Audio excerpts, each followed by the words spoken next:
Does GNX rank really low on Kendrick's full album discography? Let's talk about it. I'm Sean, Lonegevity of Bringing Down the Band and the New Old Heads podcast, and this is my Unpacked series where I go a little bit deeper on New Old Heads segments and some other things as well. For episode 448, we had the fellas Jay Brookins and Oreo Jones, who are two members of the Treese Presents, the Treese Hip Hop Festival here in Indianapolis, Indiana. We brought them on the show, and hopefully on a recurring role. We'll see where that goes. One thing that I would like to do is fix this camera. There we go. I don't remember what I was saying. Fix this camera. But anyways, this is a very short segment. It's only a couple minutes, but it kind of stirred the question.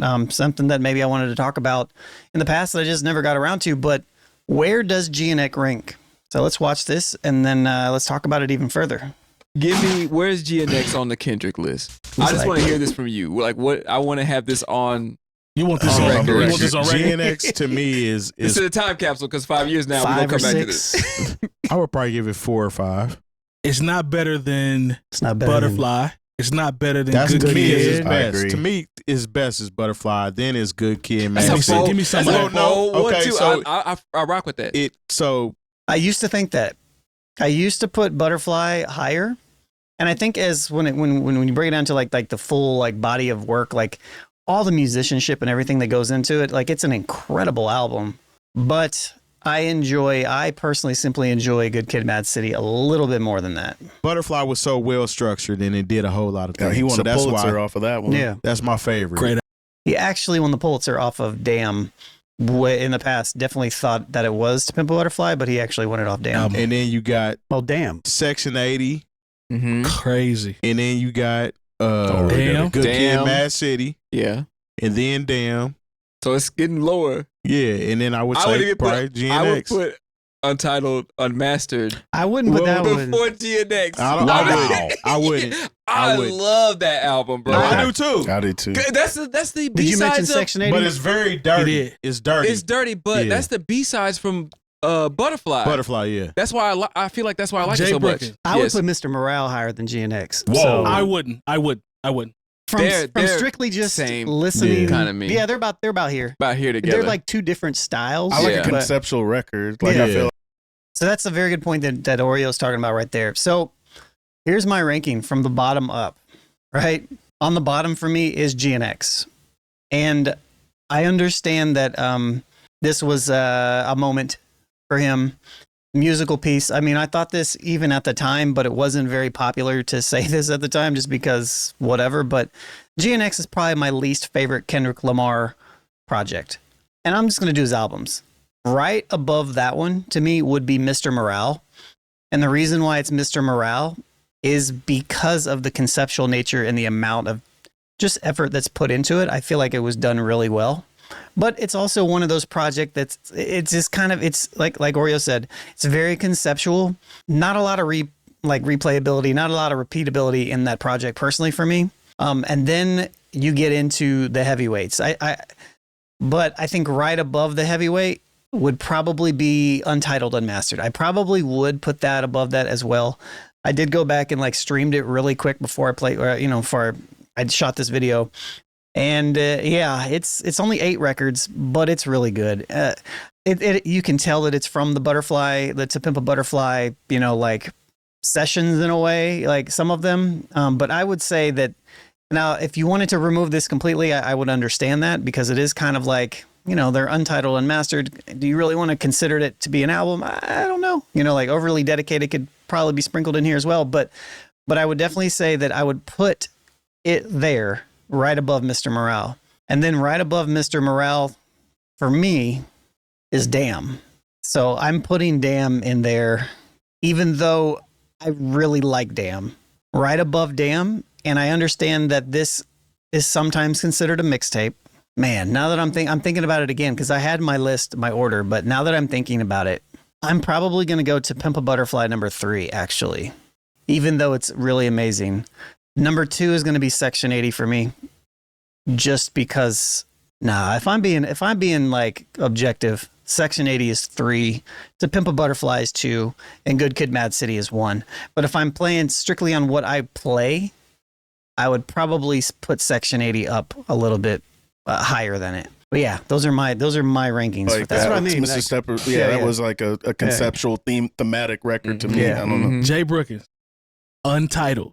Untitled's fire. Yeah, it's fire. Untitled is fire. Maybe I have to go back and revisit see where that. Please do. I had to go back and revisit it. And when I played it, I was like, oh yeah, all these records are good. It just isn't mastered. That's really all there is to it. But it is a really good 8-track project. Yes, that is a very good project. It's a really good project that kind of came out of he dropped that out of nowhere too. Now that I think about it.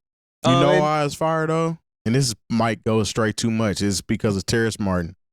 Terrace Martin is like a secret weapon. But in that time period and era where he was, there was Flying Lotus in there a little bit. There was Thundercat in there. There was Terrace Martin. There was like Anna Wise, like the heads knew. Like the heads knew. Like when you see those names on record, you're like, oh, okay. But Terrace Martin really was a secret weapon and has been for Kendrick. True. Yeah. What? He had a lot of, okay. I ain't mad at that. Yeah. Good call on Untitled though. Go listen to Untitled Unmastered. It's fire. If it ain't fire, I'll give you your money back. Even though you stream it. Yeah, exactly. He's going to pay for your streaming subscription for that month. Yeah, for that month. He gonna give you your stream time back. Don't even worry about it. Yeah. Yeah, I would say just to kind of wrap it up, like that is my ranking. 7 is GNX. I understand its cultural significance, but for me being a little bit more of an old head, me not being a super huge fan of the Bay Area and that style of a lot of the production and even some of the LA related stuff that's in there in that particular niche of LA. Like I like the more funk influenced LA stuff. It's just a me thing. And even the features and the way that he did it, like if we're going to talk about cultural significance, I think it's a different conversation. But just for the music, GNX is 7. Mr. Morale is number 6. Again, I appreciate it, but not a lot of replayability realistically for me. Number 5 is Untitled Unmastered. 4 is probably Damn. 3 is probably Section 80. 2 is To Pimp a Butterfly, and 1 is Good Kid, M.A.A.d City. But if I'm being 100 with you, on any given day, 1 to 4 could almost be interchangeable. And that's just how great of an artist Kendrick Lamar is. Anyways, I'm Sean Lonegevity with, Bringing Down the Band, but also the New Old Heads podcast, which this is a segment from episode 448 where we had Oreo Jones and Jay Brookins on. This is the first time we ever did 6 people on a show. It was kind of hectic. Took me forever to edit this. But they are really important cultural people in Indianapolis, Indiana, and our infrastructure, our community here. Oreo Jones founded the Trees Hip Hop Festival. He was the kind of the brainchild behind it. I've been a part of it since the first year. I was in the early planning sessions of organizing that. I was one of the people involved in that. Been a part of it every year, curating the outside plaza, the free stage, which was comprised of producers and DJs. But we had a really good talk with them. We actually talked about Trees for an entire hour, and kind of the hurdles behind throwing such an event and keeping it going for 10 years and the stuff that they go through, because this isn't the only thing that they do. These are artists and people with lives and families and everything. You know what I mean?